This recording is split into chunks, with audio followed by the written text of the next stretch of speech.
Salam marhaba adab namaste sangi baby people. I am Ali Hassan and you are watching Guitars of UT vlogs. और आपको atmosphere से लग रहा होगा कि हम किसी नॉर्मल जगह पे तो नहीं बैठे हुए। तो हम बेसिकली बर्मिंघम में हैं, एक ट्रेन स्टेशन है, उसमें हमें एक स्पॉट नज़र आई और फिर हमारे माइंड में एक आइडिया आया। उस तो हमने सोचा कि इसके बारे में एक व्लॉग बनना चाहिए।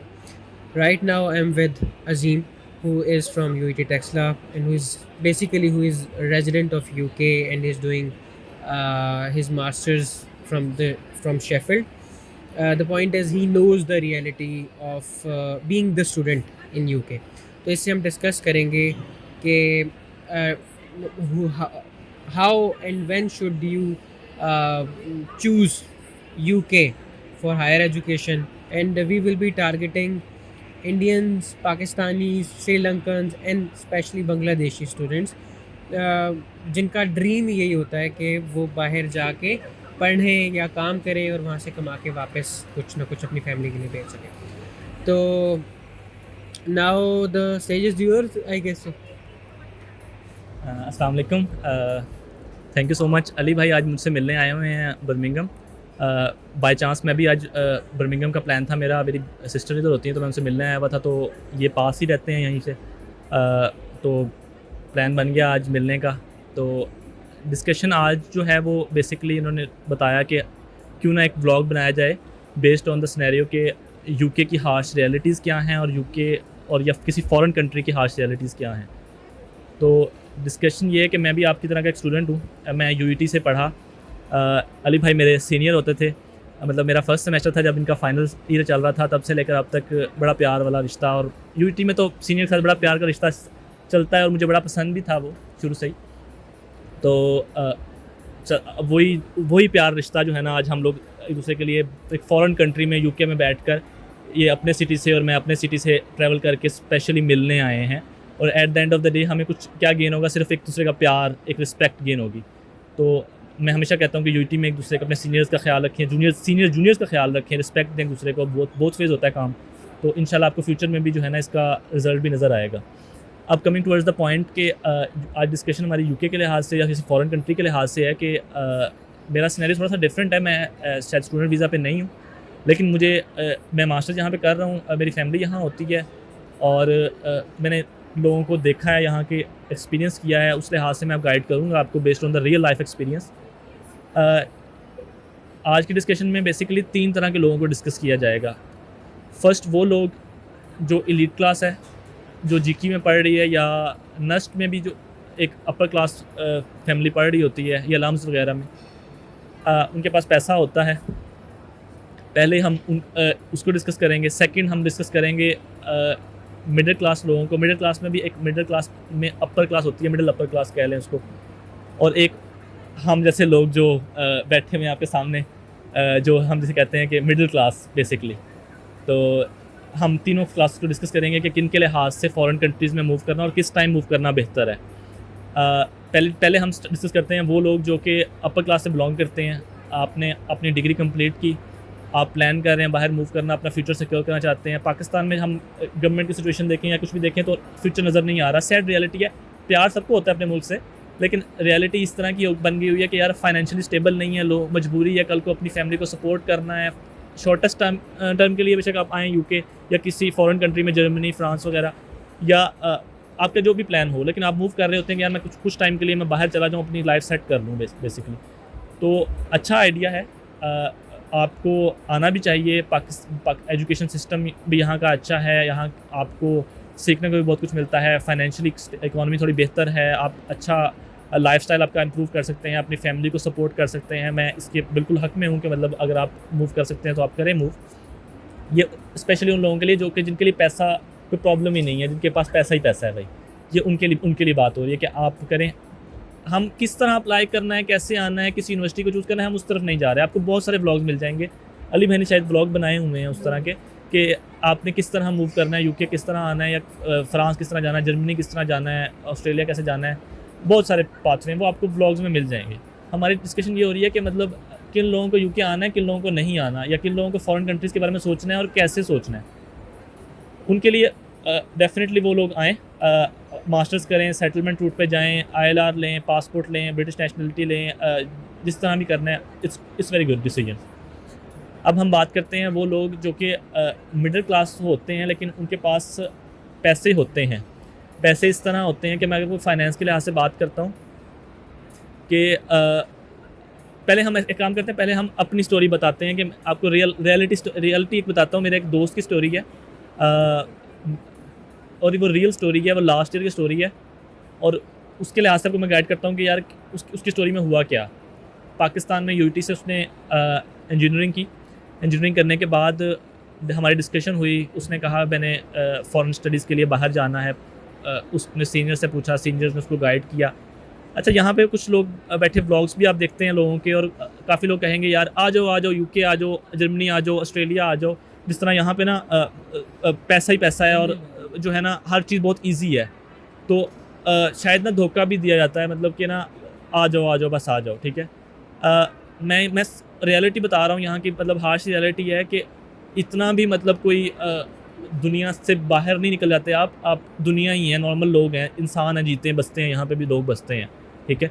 बस सिर्फ फाइनेंशियल थोड़ा सा स्टेबल है, तो इसलिए आपको थोड़ा सा at the end of the month आप सेटिस्फाइड होते हो कि यार कम से कम आपका फ्यूचर सिक्योर हो रहा है। इसके अलावा ऐसी कोई दुनिया से बाहर नहीं आप चले जाते। मैं उन ब्लॉगर्स को टारगेट तो नहीं करना चाहता, मतलब जो कहते हैं कि UK आ जाओ और अपनी ज़िंदगी बदल लो, पैसा ही पैसा, ये सारा कुछ। बट सम हाउ कुछ हद तक वो ना, मैं उनके पॉइंट ऑफ व्यू से एग्री नहीं करता। उनको हमारे जो ऑडियंस ज़्यादातर होती है वो इंडियन, पाकिस्तानी, बांग्लादेशी वो लोग होते हैं जो कि यूट्यूब पे बैठ के डिस्कस देख रहे होते हैं कि हम कैसे अपना फ्यूचर बेहतर कर सकते हैं। अगर हमारी तरफ से एक ऑनेस्ट रिव्यू नहीं जाएगा, just for the sake of views हम लोग झूठी बातें करना शुरू कर देंगे कि हमारा व्लॉग देखा जाए, तो वो शायद ना मैं अच्छा नहीं समझता। मतलब मैं खुद तो व्लॉगर नहीं हूँ चुके, लेकिन मैं ये समझता हूँ कि यार गलत मिसगाइड नहीं करना चाहिए। तो उस लड़के की स्टोरी की तरफ आते हैं। उस लड़के की स्टोरी ये थी कि उसने इंजीनियरिंग कंप्लीट की, अपने वालदैन से डिस्कस किया, वो भी हमारी तरह मिडिल क्लास फैमिली से बिलोंग करता था। उसने अपने वालदैन से कहा, अपने अब्बा जी उसके गाँव में रहते थे, कि अब्बा जी मैंने ना बाहर जाना है। उसके वालदैन समझते थे कि शायद ना वो इंजीनियरिंग कर लेगा तो उसके बाद वो अफसर लग जाएगा। गाँव से, मतलब हमारे जैसे लोग थे, सादे लोग, कि अफसर लग जाएगा और हम उसके घर की गुर्बत ख़त्म हो जाएगी, घर के मसाइल ख़त्म हो जाएंगे। लेकिन ऐसा नहीं हुआ। इंजीनियरिंग की, जॉब ढूंढी, नहीं मिली जॉब। उसके बाद उसके दोस्त, उसको सीनियर ने कहा बाहर आ जाओ। उसने अपने वालदैन से डिस्कस किया कि अब्बा जी मेरा इरादा है बाहर जाने का। अब पाकिस्तान में हम जैसी फैमिलीज़ होती हैं, उनकी जमा पूंजी होती है किसी प्लॉट की फॉर्म में, किसी बैंक बैलेंस की फॉर्म में, जो बड़ा मुश्किलों से वालदैन ने सारी ज़िंदगी मुश्किलों से कमाए होते हैं वो पैसे। वो कमाई उसने जो है ना, उसके बाप ने कहा कि पुत्र मेरे पास तो सिर्फ एक प्लॉट है, ठीक है, मैं तुझे यही दे सकता हूँ। अगर तुम समझते हो कि जो है ना तुम ये करना चाहते हो, तुम्हारी खुशी के अंदर रोक नहीं पैदा करता, ठीक है, अगर तुम अपना फ्यूचर बनाना चाहते हो और समझते हो कि ये एक सेंसिबल डिसीजन है, तो ठीक है, मैं तुम्हारे लिए ये प्लॉट भी कुर्बान करने को तैयार हूँ। उसका बाप वो प्लॉट बेचता है। हमने अक्सर सुना है कि लोग कहते हैं कि फ़ॉरेन कंट्री में मूव करने के लिए, हाँ भाई कितना पैसा लगता है UK एंटर होने तक, जर्मनी एंटर होने तक, ऑस्ट्रेलिया या US में एंटर होने तक। तो एक अमाउंट बताई जाती है 45 लाख, 35 लाख, 40 लाख। लेकिन रियलिटी इससे थोड़ी सी मुख्तलिफ है। रियलिटी इस तरह मुख्तलिफ है कि जब वो लड़का, उस लड़के ने भी ऐसे ही पैसा लगवाया, बना स्टेटमेंट उसने पाकिस्तान में बन जाती है। स्टेटमेंट उसको चाहिए थी 80 लाख की, उसने स्टेटमेंट के लिए पैसे किसी इन्वेस्टर को दिए, स्टेटमेंट बन गई 2 महीने की, वीज़ा भी लग गया, भाई फ़्लाइट पकड़ के UK आ गया। एंटर होने के बाद उसके घर से वो 1000 पाउंड लेकर आया अपने इनिशियली थोड़ा खुद खर्चे के लिए, कि यहाँ पे ये बात रियलिटी है कि आते ही जॉब नहीं मिलती। उस बंदे को 2 महीने पहले पार्ट टाइम जॉब नहीं मिली। 2 महीने उसने बड़ी मुश्किलों से सर्वाइव किया उस 1000 पाउंड के अंदर, जो कि मंथली यहाँ पे किसी भी स्टूडेंट का खर्चा तकरीबन 650 पाउंड तो मिनिमम है, मिनिमम। उस बंदे ने 500 पाउंड में महीना गुजारा किया, किसी दोस्त के साथ शेयर्ड अकोमोडेशन में रहा, कोई ख़र्चा नहीं किया, खाने पीने में कॉम्प्रोमाइज़ किया, हर चीज़ किया और अपना 2 महीने गुजारे। फिर उसे पार्ट टाइम जॉब मिली। वो टाइम पीरियड उसके लिए मुश्किल था। उसे नज़र आ रहा था कि यार उसने वालदैन से वादा किया है कि उसने जाके वालदैन का भी फ्यूचर ठीक करना है, घर के हालात भी बेहतर करने हैं, बहन भी घर में मौजूद है, बहन भाई, छोटे बहन भाई, उनकी पढ़ाई भी रहती है, सारा कुछ करना है उसने। उसको बड़ा मुश्किल टाइम पीरियड था उसके लिए। परेशानी में हमसे डिस्कशन होती थी, हम बात करते थे। उसको पार्ट टाइम जॉब मिल गई, पर पार्ट टाइम तो स्टूडेंट को 20 आवर्स अलाउड होते हैं। 20 आवर्स में अपना खर्चा पूरा कर सकते हो। घर भेजने के तो बहुत बात की बात है, अभी तो उसने फ़ीस भी देनी है।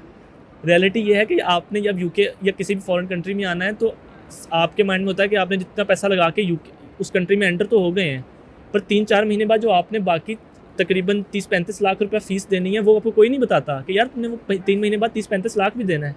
यहाँ पे 2 महीने बाद पार्ट टाइम जॉब नहीं मिल रही, तो आपने 30-35 लाख रुपया कैसे जनरेट कर लेना 2-3 महीनों में। लॉन्ग टर्म रन में ऐसा नहीं कि आप पैसा नहीं बना सकते, पैसा बना सकते हो आप, लेकिन लॉन्ग टर्म रन की बात हो रही है, साल 2 साल की बात हो रही है, 2-3 महीनों में तो इम्पॉसिबल है। मैंने अक्सर सुना है लोगों को, व्लॉगर्स को कहते हुए कि सिक्योरिटी की शिफ्टिंग कर लो, सिक्योरिटी से पैसा बना।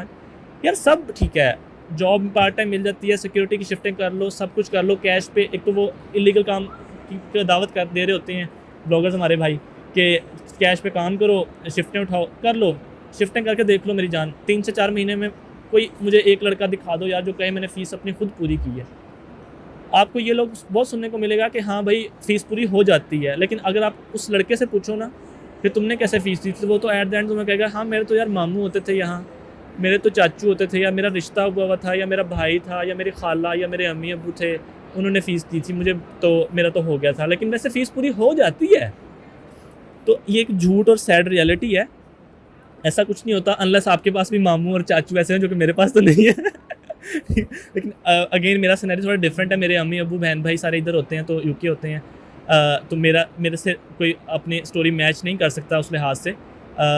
बट बात इस उसी लड़के की बात हो रही है कि उस लड़के ने यूके आके अपनी जॉब ढूंढ ली, अपना खर्चा उठाने जितना तो हो गया, लेकिन 2 महीने बाद जब फ़ीस का इन्वॉइस उसके पास आया कि मैंने फ़ीस पे करनी है, तो वो उसके लिए बहुत तकलीफ़देह लम्हा था।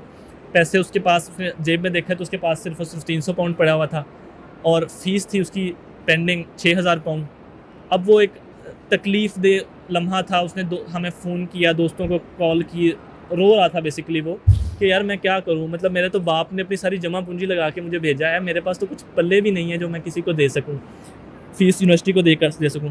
अगर आप फ़ीस यहाँ पे नहीं करते तो यूनिवर्सिटी यूकेवीआई को इन्फॉर्म कर देगी या एम्बेसी को इन्फॉर्म करेगी कि स्टूडेंट हमारा जेन्युइन नहीं है, और आपको वापस आपके होम कंट्री इंडिया पाकिस्तान भेज दिया जाएगा।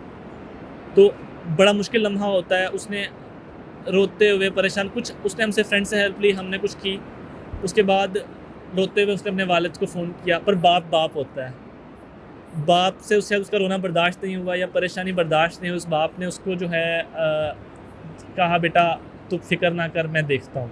वो बाप जिसने अपनी सारी जमा पूंजी उस बेटे पे लगा दी हुई है, उसे नहीं पता कि अगले लम्हे में क्या होने वाला है उसके साथ।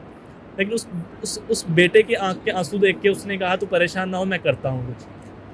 उस बाप ने पता नहीं वो पैसे कैसे अरेंज किए, लेकिन हफ्ते के अंदर अंदर उस बाप ने उसको उसकी फ़ीस के पैसे प्रोवाइड कर दिए। ये समझ लें कि ये खुदा ही शायद कुछ चीज़ें करता है, खुदा इसके पीछे में रियलिटी बेहतर जानता है। लेकिन असल रियलिटी ये है, असल मुश्किलात ये हैं। तो अगर ये कह देना कि यार बाहर के कंट्री में मूव कर जाना इजी है, अगर वो आप सोचें उस जगह पर अगर आप मौजूद हैं, आपकी स्टोरी है, आप अपने बाप को फ़ोन कर रहे हैं, अपनी माँ को फ़ोन कर रहे हैं कि मुझे पैसे चाहिए और आपके पास पैसे नहीं हैं, तो आपने इतना पैसा लगा के यहाँ आ गए, सारा कुछ करने के बाद आप एक लूज़र कहलाए जाएंगे कि आपसे बाहर जाके भी कुछ नहीं हुआ। अब यहाँ आके इलीगल काम करने की तरफ जाएंगे, मतलब कुछ भी करने की तरफ जाएंगे, तो एक बहुत परेशान कुन चीज़ होती है। तो मैं ये कहूँगा कि आप एक बार डिसीजन के बारे में दोबारा सोचा करें और फिर डिसीजन लिया करें कि मतलब मैं क्या डिसीजन लेने जा रहा हूँ। सेकेंडली ये कि वो स्टूडेंट जो कि मिडिल क्लास हम जैसे हैं, मैं उनको डिस्करेज नहीं कर रहा कि आप बाहर मूव नहीं हो सकते, आप हो सकते हैं। अब मैं बात उनकी करता हूँ कि वो स्टूडेंट के पास पैसा नहीं है, जिसके वो लड़का जो तो 30-35 लाख घर से ले आया था। अब हमारे साथ वो लड़के भी ऐसे बच्चे भी होते हैं, जो ऐसी लड़कियां भी होती हैं जिनके वालिदैन के पास 30-35 लाख भी नहीं होता, उनकी जमा पूंजी भी नहीं होती उनके पास, और उन्होंने फिर भी ड्रीम होता है। तो परेशान नहीं होना, आप किसी भी फॉरेन कंट्री के उठाएं, स्कॉलरशिप अपॉर्चुनिटीज़ मौजूद हैं, बट हाँ आपको उसके लिए स्ट्रगल करनी पड़ेगी। आपको अपने आप को प्रूव करना पड़ेगा कि यार मैं इस स्कॉलरशिप के लिए जो है ना बिलोंग करता हूँ। यूके के स्कॉलरशिप, हम स्कॉलरशिप को भी डिस्कस नहीं कर रहे यहाँ पे कि स्कॉलरशिप कौन से हैं। उनके भाई के व्लॉग्स बहुत ज़्यादा हैं, मैंने देखे हुए हैं खुद पर्सनली। जर्मनी के स्कॉलरशिप्स, यूके के स्कॉलरशिप, ऑस्ट्रेलिया, भाई खुद यूके स्कॉलरशिप पे आए हैं। और ऐसा नहीं कि लोग कहते हैं यूके स्कॉलरशिप देता है, यूके देता है स्कॉलरशिप यार, ऑस्ट्रेलिया देता है, यूएस देता है, आपने ढूंढने हैं, ठीक है। पर उसमें यूईटी के वो स्टूडेंट जो कि प्लान कर रहे हैं ना, आपको सिर्फ एक पते की बात बताता हूँ, स्कॉलरशिप मिलेगा आपको जीपीए से। अगर आप सेकंड सेमेस्टर में हैं, फर्स्ट सेमेस्टर में हैं, थर्ड में हैं या फोर्थ में या लास्ट ईयर में हैं, अपने जीपीए पे मेहनत कर लें। जिस हद तक जीपीए आप इम्प्रूव कर सकते हैं आप अपना जीपीए इम्प्रूव कर लें, क्योंकि आपको मुकाबला करना है पाकिस्तान से, इंडिया से, चाइना से, जापान से या पूरी दुनिया में कहीं से मुकाबला करना है। यहाँ पे बंदा बैठा जज करेगा किस पेस पे, आपके जीपीए पे। उसे नहीं पता कि यार आपके स्किल्स इतने ज़्यादा अच्छे हैं कि आप कुछ भी कर सकते हैं। यहाँ पे वो आपको एक लिमिट देगा यार कि आप इस यूनिवर्सिटी में पढ़ने के लिए 3.7 की रिक्वायरमेंट है, 3.5 की रिक्वायरमेंट है, 3.2 की रिक्वायरमेंट है। स्कॉलरशिप के लिए आप एलिजिबल तब होगे। यूएस में जाते हैं फुल ब्राइट स्कॉलरशिप, मैंने देखा है यार लोगों को, लोग जाते हैं, पढ़ते हैं, इंजॉय करते हैं। जिन लोग स्कॉलरशिप पे आते हैं वो इंजॉय करते हैं। भाई आपके सामने है, मौजूदा एग्जांपल है। ये बंदा यूके है, इंजॉय कर रहा है, हर हफ्ते कभी बर्मिंघम जा रहा है, कभी लंदन जा रहा है, कभी कहाँ जा रहा है, ठीक है। तो आप क्यों नहीं अपनी लाइफ को इस तरह सोचते? एक मिनट, हम इस तरह सोचो कि 20 पाउंड 20 आवर्स आपको अलाउड है, तो अगर आपको पर और कितना पर और जो वेज रेट चल रहा है यहाँ पे वो तकरीबन ऑलमोस्ट 11.5 चल रहा है। हाँ, तो अगर हम बेयर मिनिमम लगाएं 10 लगा लेते हैं, ठीक है, तो 20 इंटू 10 क्या होता है? 200, सही है। तो आप मंथ में 600 कमा सकते हैं, इससे ज़्यादा कमा ही नहीं सकते एक्चुअली। हाँ 800, सॉरी 4 वीक्स। तो 800 में आपने अपने मंथ का जो हमारे रेजिडेंस के लिए भी पे करना है, फूड के लिए पे करना है, ट्रैवलिंग के लिए पे करना है, और आपने फ़ी भी उसी से ही आप ये सोच रहे हैं कि आपने फ़ी भी उसी से पूरी करनी है, तो इट इज़ नॉट पॉसिबल, ठीक है। Humanly it is not possible. पता नहीं आपको क्या क्या करना पड़ेगा उस फीस को पूरा करने के लिए। तो बात ये है कि मतलब आप 800, पहली बात ये कि जो पहला 800 पाउंड जो बताया है वो कमाना भी इतना इजी नहीं है। उसमें आपको क्लासेस मिस करके शिफ्टें उठानी पड़ रही हैं, जॉब आप कर रहे हैं। क्योंकि देखें क्लासेस कई बार किसी की क्लासेस 2 दिन हो रही हैं तो किसी की क्लासेस 5 दिन। मेरी अपने बताता हूँ तो मेरी Monday to Friday daily class होती है यार। मैं पार्ट टाइम जॉब इस टाइम नहीं कर रहा क्योंकि मैं घर में रहता हूँ। लेकिन ये कि अगर मैं खुद भी देखूँ तो मैंने ढूंढी है पार्ट टाइम जॉब, ऐसा नहीं ढूंढी। मुझे था कि चलो थोड़ा बहुत अपने पॉकेट मनी जितने पैसे भी जो है ना मेरे बन जाएँ तो पार्ट टाइम, लेकिन इतना ईजी नहीं है, ठीक है। पार्ट टाइम जॉब ढूंढना और फिर आपको कम्प्लीटली 20 आवर्स की शिफ्ट मिलना बहुत मुश्किल होता है कि 20 आवर्स ही पूरा मिले। तो आप समझ लें अगर आपने मैक्सिमम 800 पाउंड भी कमाएं तो उसमें आपका सिर्फ अपना खर्चा निकल सकता है, वो सब कुछ करने के बाद भी। लेकिन एक सैड रियलिटी है जो कि बच्चे इग्नोर कर देते हैं। आपको यूके आना है, वो स्टूडेंट्स जिनके पास फाइनेंसेस नहीं है, फॉर एग्जांपल 30-35 लाख भी नहीं हो रहा, आपने किसी भी यूरोपियन कंट्री में आना है, आप स्कॉलरशिप हंट करो। आप यूईटी में पढ़ रहे हो, आप अच्छा जीपीए सिक्योर करो। यार आपको जो बंदा कहता है ना यार कि जीपीए मैटर नहीं करता, स्किल्स मैटर करते हैं, यार बाहर किसी दुनिया में आपने किसी ने अप्लाई करना, आपको पहली चीज़ उसने जीपीए ही देखना है। जब आपकी एंट्री रिक्वायरमेंट ही पूरी नहीं हो रही तो आप कैसे कह सकते हो कि यार मैं चला जाऊँगा। जर्मनी जाना है, आपका जीपीए अगर 3.5 से या 3.7 के ऊपर है, आप भाग के वो चले जाओगे। आपने यूके किसी अच्छी यूनिवर्सिटी में, किसी रसल ग्रुप की यूनिवर्सिटी में पढ़ना है तो आपको 3.7 से ऊपर जीपीए होगा, आपको भाग के ले लेंगे, वो स्कॉलरशिप भी दे देंगे आपको, ठीक है। लेकिन अगर आपका जीपीए 2.4, 2.6, 2.7 होगा तो यार डेफिनेट सी बात है हर बंदा कहेगा कि यार मैं उसको प्रायोरिटाइज करूँ जो उसका जीपीए ज़्यादा अच्छा है। तो जीपीए पे थोड़ी मेहनत करें, स्टार्ट इनिशियली आप लेके चलें उसको जीपीए को, और आहिस्ता आहिस्ता स्कॉलरशिप को हंट करें। और स्कॉलरशिप देख के ये भाई आए हैं आपके सामने, ये स्कॉलरशिप पे आए हैं, ठीक है। इनका रूट थोड़ा डिफरेंट है, मतलब ये मास्टर्स तो नहीं करने आए, लेकिन देखें वो बंदा आया एंजॉय कर रहा है। एग्जैक्टली पॉइंट इज कि अगर मैं मास्टर्स पे देखें, अगर मैं आना चाहूँ अब इसके बाद तो मैं पीएचडी के लिए आ सकता हूँ। इस पूरी कन्वर्सेशन का मकसद ये है कि सेल्फ फाइनेंस पर यहाँ पे आना ना, you will be living hands to mouth here. फिर आप अपनी फैमिली को भी उसी तरह टेंशन में रख रहे होंगे अगर आपको जॉब उस तरह से नहीं मिलती, जो कि बहुत मुश्किल है यार, गिवन द सिचुएशन कि आपने फ़ीस भी पूरी करनी है और उसके बाद अपने भी एक्सपेंसेस निकालने हैं और घर भी कुछ ना कुछ भेजना है। जिन्होंने आपको 35 लाख लगा के भेजा है तो ऑब्वियसली वो ये एक्सपेक्ट कर रहे होते हैं ना कि चलो 1 साल के बाद कुछ ना कुछ रिटर्न आना शुरू होगा, ठीक है। तो कोशिश करें कि अगर आपको कोई स्पॉन्सर मिलता है, कोई हाफ फंडेड ही मिल जाता है तो it is worth it to come to UK for higher education. Otherwise फिर किसी ऐसी कंट्री में आप जाएं जहाँ पे कम से कम एजुकेशन फ्री है। फिर ये हो सकता है जर्मनी में आएगा, लेकिन जर्मनी में आसानी से मिलता नहीं है। बट अगेन सेल्फ फाइनेंस पे अगर जाना है तो UK is not worth it. ये हमारी स्टोरी का मकसद था। स्कॉलरशिप तो आपको जहाँ भी मिलता है वहाँ पे आए ना, और फिर स्कॉलरशिप आपको यूके में मिलता है वो तो आप ज़रूर आए, क्योंकि यहाँ पे लैंग्वेज बैरियर नहीं है, ठीक है। यहाँ पे आप किसी भी से आसानी से बातचीत कर सकते हैं। आपको हर 5वां नहीं तो 6ठा बंदा तो हिंदी या उर्दू स्पीकिंग मिल जाएगा यहाँ पे, ठीक है। अगर पैसा है नहीं है, दोनों सिनेरियो में यार आप स्कॉलरशिप की तरफ क्यों नहीं जाते? अब पाकिस्तानियों की सोच, इंडिया की सोच क्यों ऐसी हो गई है कि यार हमें तो स्कॉलरशिप कौन देगा। स्कॉलरशिप आपको ज़रूर मिलेगा, लेकिन उसके लिए आपको मेहनत करनी पड़ेगी, उसको आपको अपना जीपीए इम्प्रूव करना पड़ेगा, एक्स्ट्रा करिकुलर एक्टिविटीज़ भी में पार्टिसिपेट करना पड़ेगा। भाई साहिब के वाइस प्रेसिडेंट रहे हैं जब हम अपने फर्स्ट ईयर में हुआ करते थे, और भाई को मतलब आपको हमेशा ये गाइड करते होंगे यार एक्स्ट्रा करिकुलर एक्टिविटीज़ में पार्टिसिपेट करो। मैं भी उसी साहिब में काम करता रहा हूँ। साहिब और IEEE 2 सोसाइटीज़ थी इलेक्ट्रिकल की, जो कि मुझे बड़ी मोहब्बत थी दोनों से। बात ये हो रही है कि एक्स्ट्रा करिकुलर एक्टिविटीज़ में पार्टिसिपेट करें, अपनी CV को बिल्डअप करें, जीपीए को इम्प्रूव करें, आप आ सकते हैं, आना मुश्किल नहीं। लेकिन आपको मैंने आज सैड रियलिटी बताई है कि वो लोग जो कि आपको चूरन बेचते हैं कि 30-35 लाख है यूके आ जाओ, आ तो जाओ मेरी जान, आगे क्या होगा। आप स्टूडेंट वीज़ा पे आ रहे हो, आप वर्क वीज़ा पे थोड़ी आ रहे हो कि आके आपने मजदूरियाँ करनी है, मेहनत करनी है। आपको 20 घंटे अलाओ, कितना काम कर लोगे। तो मेरा सिर्फ इस सारी डिस्कशन का जो है कह लें कि एट द रिज़ल्ट ये है कि आप पहले सोचें समझें, तो हम उनसे डिस्कशन करें, घर वालों से, पेरेंट्स को सच बता कर आएँ।